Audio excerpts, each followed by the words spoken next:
Sony have absolutely taken the piss with the latest Gran Turismo, which is very sad because that is a very well-respected, tenured game series, and they are absolutely gouging it for the enthusiast money.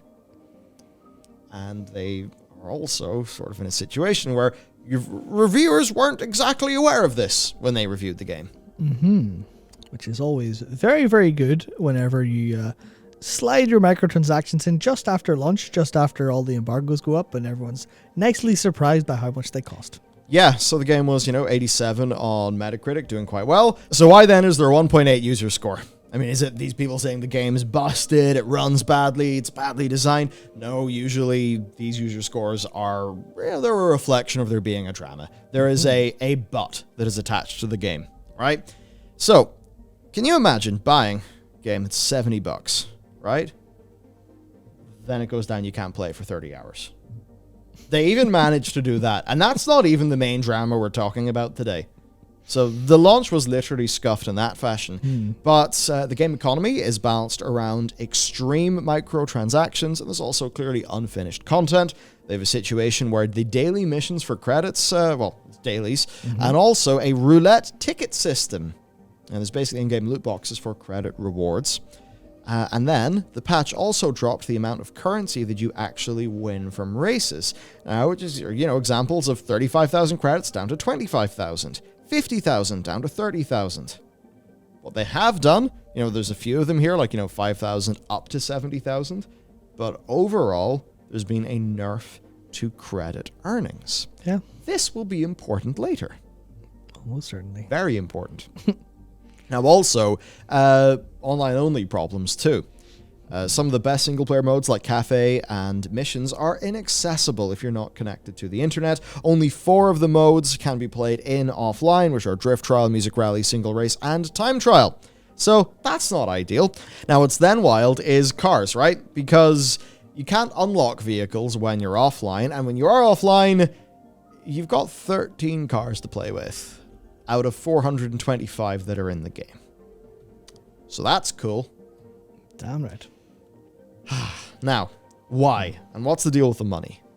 Yeah, that's fundamentally it. This is bad. Yeah, so all this online-only stuff is just like, okay, well, it doesn't seem that bad comparatively to the microtransaction stuff. But then you think, well, so much of this is, hey, yeah, you can't play offline. You're not allowed access to any meaningful content offline, even the stuff that's literally single-player story mode stuff. You can't have that offline because that would tarnish the authenticity of our microtransactions, of our car unlocks, of our point system. Because if you can go offline, what if you cheat and grind all these credits out? Then, to quote EA, you won't have that sense of pride and accomplishment from earning them yourselves. You'll ruin the game for yourself. You might just cheat. So it is all this. It's all designed to funnel into this money-making machine. Yeah, and the money-making is really serious here. So, yeah. Right, if you want to get all of the cars in Gran Turismo 7, that's over $3,000. Sweet. Basically, this is Train Simulator. Yeah. Like, I don't know if you know about the Train Sim games, but they charge a lot of money for trains. Now, Battlefront 2 was a cheeky little 2,100. Yeah. So, hey, you've beat them in that. Yeah, well done, Sony. You're now doing better at EA and not in the way you'd like to. Yeah, and when we actually go through, because I just think some examples of pricing are probably relevant. So this is from VGC. There are 4 packs of credits that are available in the PlayStation Store, right? Now, 100,000 credits is $199. So if you think about that, 100,000 credits, that's like getting a few of these, right? So that's, immediately you're getting that feeling of, oh, this is just pay to skip, right? You're evidently making it so that it's a whole bunch of time, and some of that's reasonable. But if it feels too stingy, then that is where there is far more of a problem. 250,000 credits is $3.99, at least for us in the UK, $5 for the Americans. 750,000 credits is $10, and 2 million credits is $20. So 2 million is, of course, the financially efficient one to buy. And this is where we've got to compare the costs between Gran Turismo Sport and this. So, Gran Turismo Sport had individual cars as microtransactions. Most were between 99 cents and $4.99. In Gran Turismo 7, it is very different because everything has been reworked into the currency system of the game. Basically, as a means to tie it up with a whole your time equals credits, therefore spend money to save your time by getting credits so you can get the car that you want. Yeah, and also because obviously that obscures the real price. Because, you know, you see a thing, oh, $5, or that car's $5. But in this case, you're like, oh, that's, you know, well, like there's an example, 3.6 million credits. And you don't quite immediately go, that's this much money. You go, oh, well, I have to work out. And then you have a little mini game of strategizing how is most efficient to do it. And there's just this little tiny bit of try to add satisfaction into this process instead of just going, here's the product for the price. Yeah, so let's just take the Porsche 919 Hybrid 16, right? Gran Turismo Sport, that is $3. And GT7, that's 3 million credits. Yep. Which means you're spending $40. Yeah. They essentially are totally going in on the car fans who love cars, like people, like trains for train sim. They're absolutely going as deep into the whaling as they can. I think they've probably realized they're not Forza Horizon. They are not the mega broad racing game that, you know, people who don't care about cars are somehow even going to play. Because I know that's the case for Forza Horizon. Yeah. For this, they know, smaller audience, so how are we going to get the beans? We're going to dive deep. Yeah, GT's always been a little bit more of that like not like hyper enthusiast market, but definitely the enthusiast market. And that's something where sometimes if that enthusiast market's used to one thing, you can't just spring this on them, because if they're enthusiasts, they're engaged in this market, they'll understand the feeling, they'll understand what they're doing, and this kind of tactic won't work on them. Not if you're pulling the rug out from underneath them and they're watching you do it. Yeah. Now, to just, you know, some numbers here, you know, McLaren F1, right? It's 18.5 million credits for McLaren F1. Yeah. Grinding optimally, 21 hours. I mean, per this meme, but you know what the point is? The point is that it saves time. Yeah. Normal gameplay time, 93 hours. That seems absurd to me. That's actually true. That's mad. But still, like, no matter how much this is balanced, ultimately, they are doing time equals money.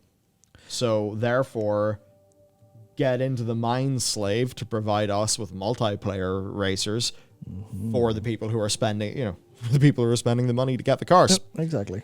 Now, of course, when you then think about the online only and stuff like that, yeah, sure. No cheating, etc. But it's basically just so that people can't use local shenanigans to go grind out loads of credits and get these cars. Of course, the user response, though, has been quite fun. Yeah. Right? People bring in the logos and all of that, you know, doing their custom cars, which is fun. Of course, the memes are, the memes are popping off. All good. All good. Yeah. And especially given all of those worries about the microtransactions, that there's a nerf to credit earnings. Yeah. That's insane. Yeah, this stuff is all just like, people feel the squeeze. A lot of these players are looking at this going, well, you know, if you're Sony, if you're Polyphony Digital, you're going, people are saying our game looks and feels like it's published by EA. I don't think that's a good thing. It's just, it's brutal. Yeah. It's brutal. Now, their response was not great.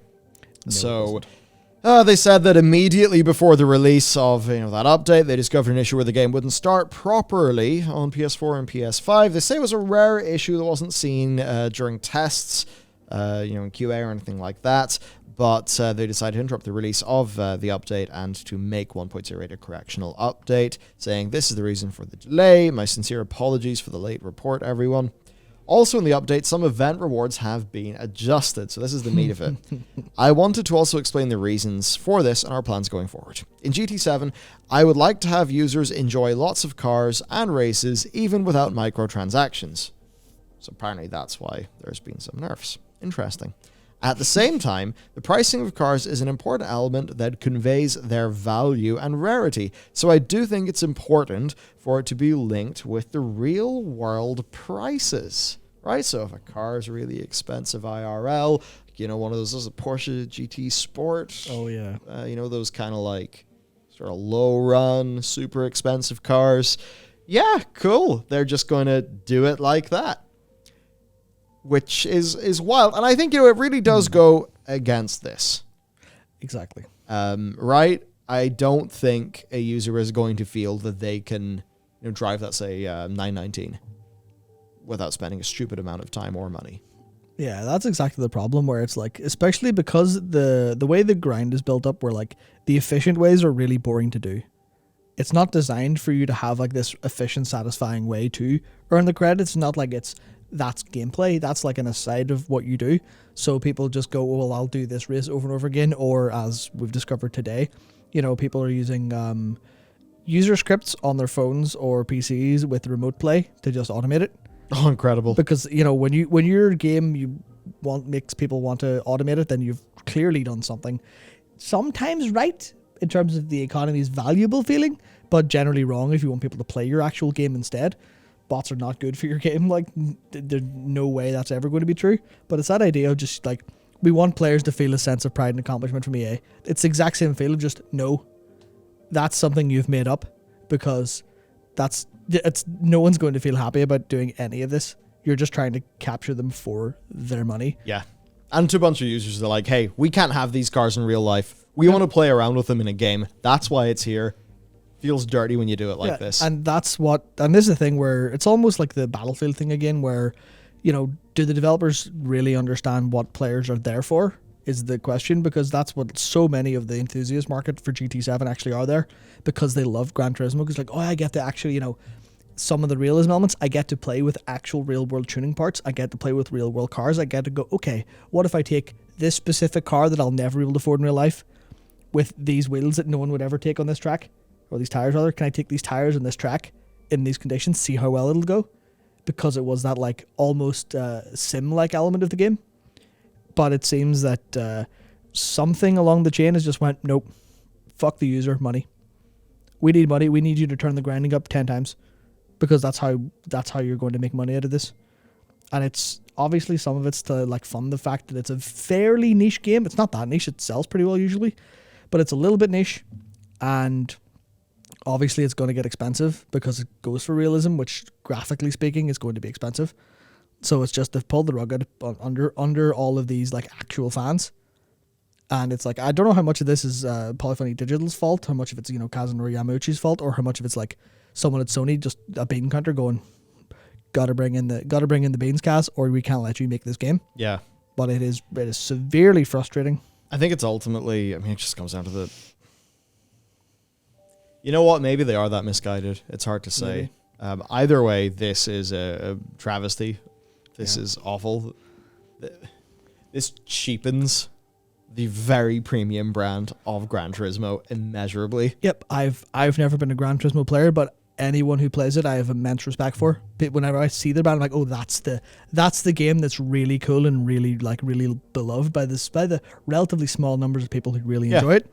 And they've just kind of went, no, we'll make money instead of having a respectable or reputable brand whatsoever. And we haven't even gone into the fact that like, it's hard to get exact figures or things to say, but basically a lot of people are suggesting that it's very unfinished. There's a lot of like the higher rank stuff and like specific events for like the higher level cars that you're going to grind for 90 hours to get. Well, grind for 20 hours if you're doing it optimally. There's just no events for those cars specifically to take them on the track, and basically things designed for them to really shine that feel different to every other race. And there's just like I think the cafe mode like kind of abruptly ends, and there's not really a whole bunch else. And it just feels like a massive downgrade from the likes of GT4. Even like, I think with GT6 wasn't super well received generally. Sport had a terrible launch and then got pulled back over a bunch of updates. So people are kind of hopeful for this to be the same in terms of they'll course correct. But it feels like an unfinished launch. And they just hid all that from reviewers. Because why not? Yeah, way to screw people over. It is honestly not really what you expect from Sony. No. And it's certainly a bit worrying. So let's hope that doesn't continue. And I think that's really it for today. So unfortunate news. Although we mentioned Battlefront, Backlash made Battlefront change. Perhaps something will happen here. Don't know for sure, but we can hope. All right, that's it from us. See you next time.